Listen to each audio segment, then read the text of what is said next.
Yeah, man, this ain't right. This ain't right. This ain't right. Okay, so Deuteronomy chapter 8, remember the Lord, directly conflicts with human fucking behavior. This makes no sense at all. Okay, so look, example.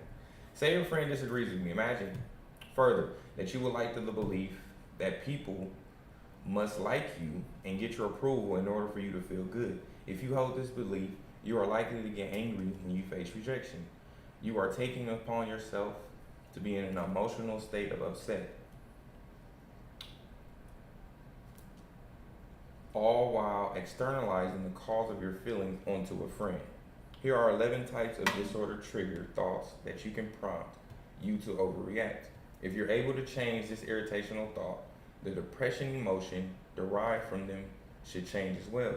Even better, the thing you formerly provoked you will no longer do so once you manage to bring an understanding to them.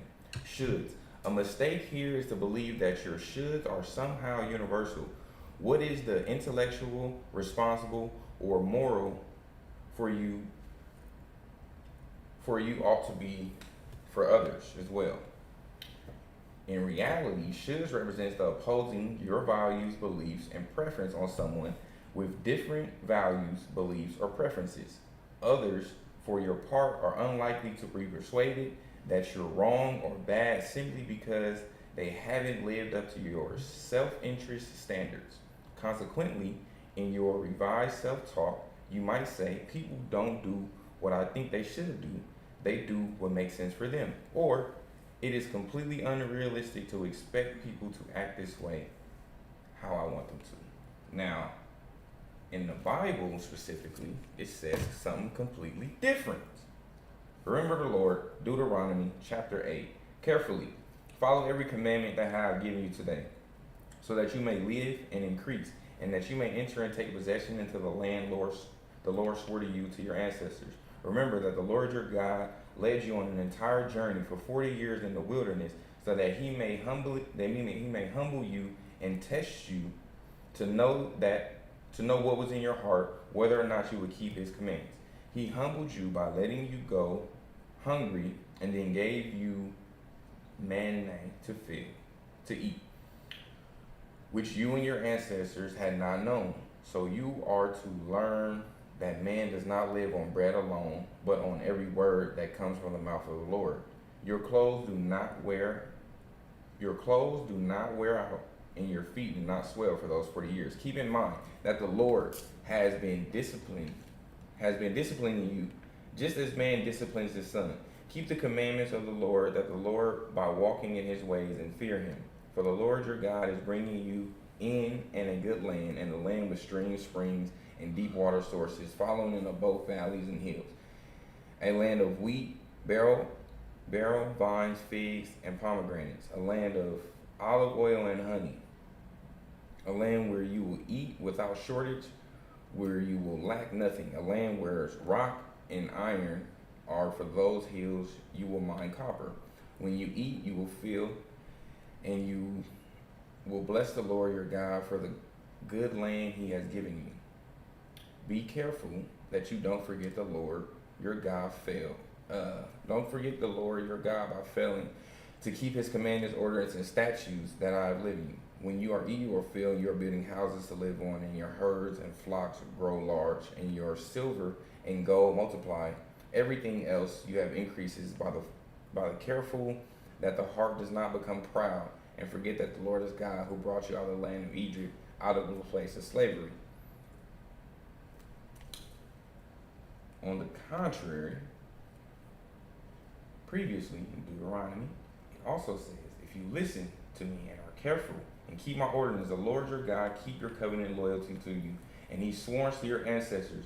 He will love you and bless you, multiply you. He will bless your offsprings and produce your land, your grains, your new vine, your fresh oil, and the young of your herds, and the flock and the oil, and swore to your ancestors that he will give it to you.